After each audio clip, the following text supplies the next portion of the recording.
Hey everybody, welcome back to You Can Do Math. Today we are solving quadratic equations by factoring. Let's get started. All right, everybody, this is extremely important for you to do. I want you to stop right now and grab pencil and paper if you do not have it, or pen or whatever, because you should be taking these notes with me on a separate sheet of paper. I want you to activate a lot of this learning. I want you to listen to it. I want you to see it. I want you to be physically writing it down yourself.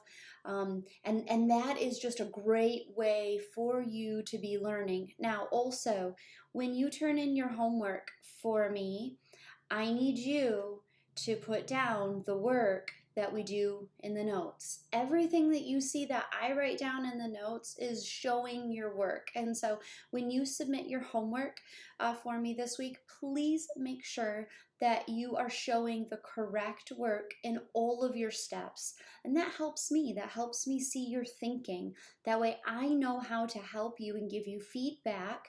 And without it, I can't do it. I don't know what your brain's thinking, okay? And I can't give you points unless you show your work.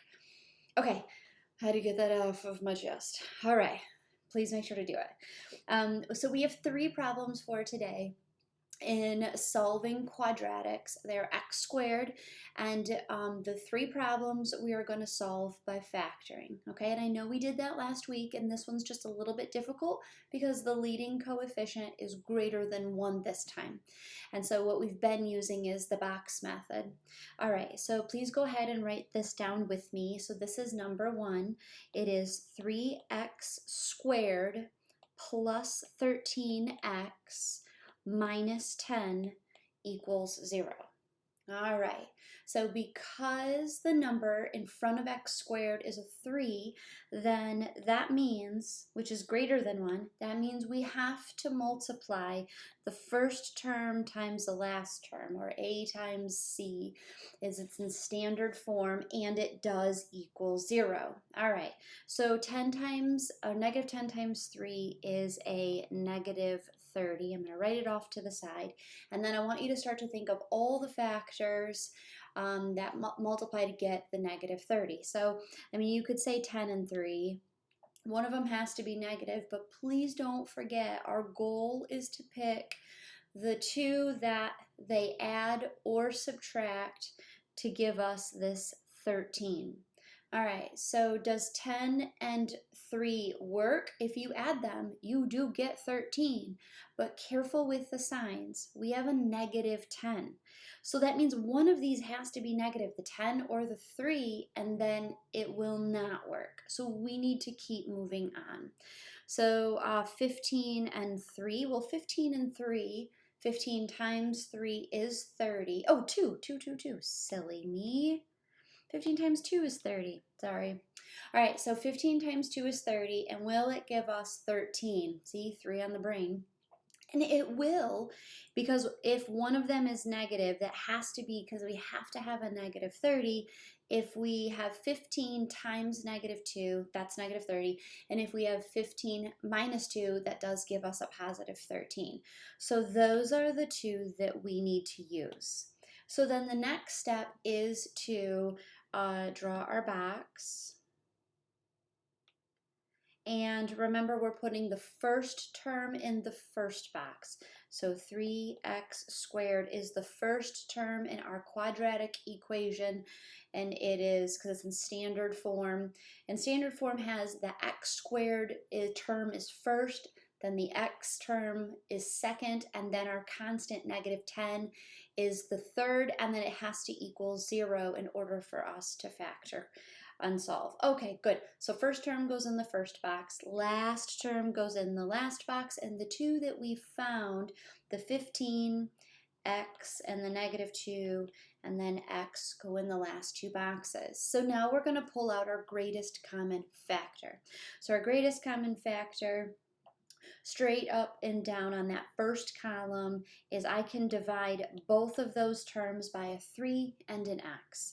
The next column, a negative 2x and a 10, they do not both share an x, but I can divide them both by a negative 2. All right, so then looking at my first row, a 3 and a 2, but they both have an x. All right, so that means I can factor out an x, and then hopefully your brain right away tries to multiply to see if inside the box is correct. So we have like 3x times x, that does give us the 3x squared, and then negative 2 times x does give us the negative 2. Okay, good deal. So then now we just need to finish what goes in that last place. And I do believe that it is a 5, because 5 times negative 2 gives us a negative 10, and then 5 times 3x is 15x. All right, great. So now that we have filled out the box and found the greatest common factor, then we can say, well, 3x minus 2 and the x plus the 5, because it was a positive 5, that is the factored form of our quadratic equation, still equals 0. And then now we can separate it into two separate equations. So we can say that 3x minus 2 equals the 0, and the x plus the 5 equals the 0. And then you're going to solve each individual equation. So I want you to show your work here. I want you to add 2 to each side. So then you have 3x equals 2. Divide by 3, and then you have x is, and that is a fraction. It's 2/3, and that's okay. I want you to leave it as a fraction. That is a decimal that repeats on forever, 0.6, and so just please leave it as a fraction, and we're just going to say 2/3. All right, and then to solve the next equation, let's go ahead and subtract 5 from each side, and x is a negative 5. And then when you're putting it into the Google form document for your homework, what I want you to do is, this is how I want you to write it. I want you to do 2/3, comma, negative 5. Or you could do the negative 5 first. It doesn't matter. Both of those will work. But that is going to be the way that the form likes it. It's just the way that it's set up. Okay, so there's one. Let's do another. All right, so blank. Give yourself lots of space on this second one if you see that this does take a little bit of space. So just make sure when you start a new problem that you give yourself enough space on your notebook as you're taking these notes. All right, so let's go 7x squared. Plus a 17x and plus 6 and equals 0. Notice it's in standard form. Notice the first term is x squared. It does equal 0. Great job. The x term is in the middle. Constant is the third term. And our leading coefficient is 7, which means I want to multiply 7 times 6. And 7 times 6 gives me 42. And I want to say, which two factors, or which factors of 42 are going to add or subtract to get 17. So 42, if you divide it by 2, just because it's even, you get 2 and 21.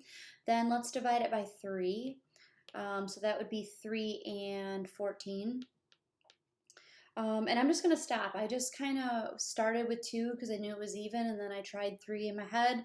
And I'm stopping because I notice that 14 and 3, if I add those two, I do get my middle term of 17. Sometimes students say that's the most difficult part of solving quadratics by factoring, is finding those numbers. And sometimes if it's just even, my strategy, I start with 2 and then I jump with 3. Sometimes I'll add the digits, 4 plus 2, and then try to divide. But it just takes some practice, and that's why this lesson is so important for you guys to be continuing your learning. So thank you for doing that. All right, so let's go ahead and draw a box because 3 and 14 do work. First term goes in the first box, so 7x squared. Last term goes in the last box, so a 6. And then the 2 that we found, the 3 and the 14, don't forget about your x, and it doesn't matter the order that you did with those two. But what does matter is pulling out the greatest common factor correctly. All right, so straight up and down on the very first column, I know that both of those terms can only be divided by x. And that means that this also must be 7x, because when you multiply 7x times x, you get 7x squared. And then this is missing a 2 here, because I'll show you how my brain's kind of working. 7x times something gives us this 14x, so I knew it had to be 2. 2 times 7x, 14x. And I always just double check to make sure my greatest common factor, when I'm pulling out here, works when I multiply them back through. Okay, and then therefore the greatest common factor of 3x and 6 would be 3, and mentally just do a check and make sure that they multiply okay, which they do. And then you have x plus 2 and not a 3. Man, I like 3s today. I don't know why. 7x plus 3, there we go, equals 0. Okay, so then now that you wrote down the factored form, then you can separate it into 2 separate equations. So x plus 2 equals 0, and 7x plus 3 equals 0. And then let's solve individually. So subtract 2 from each side, and x is a negative 2. And then the second equation, we're going to subtract 3 from each side and get 7x equals negative 3, and then divide by 7. And this is the work that I want to see. Please, very important, x equals negative 3 over 7. Okay, so yeah, just take a look at this work that we have on this paper. Super important that you're showing all of your steps. Okay, so the third problem is for you. Let's go ahead and write it down first before we pause. So let's do 2x squared plus 15x plus 18 equals 0. And I want you to notice you cannot divide all 3 terms by 2, right? We have no greatest common factor that we can divide in the beginning, so you will have to do 2 times the 18 and find those factors. Okay, so I want you to pause right now and try that out. I really do believe in you. I believe that you got this. All right, pause. All right, welcome back.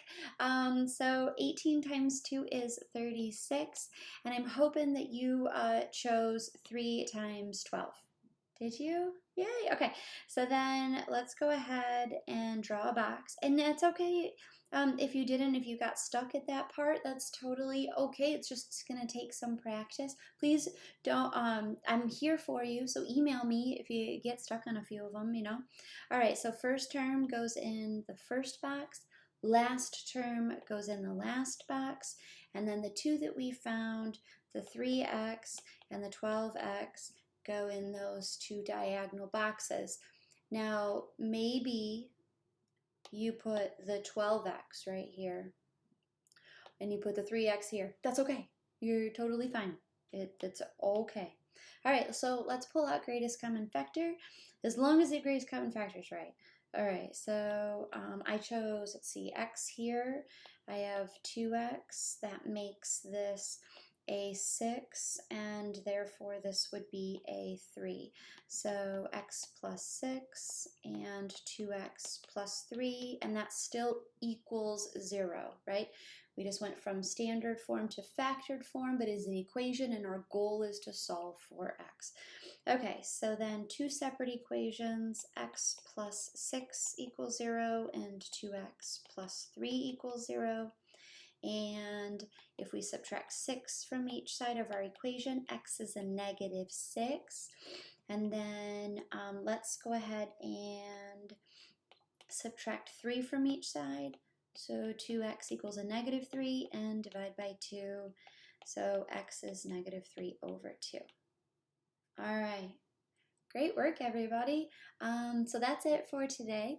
You have some practice problems in your homework, and if you have any questions, please don't hesitate to contact me. Also, please like this video. That way I know that you've watched it.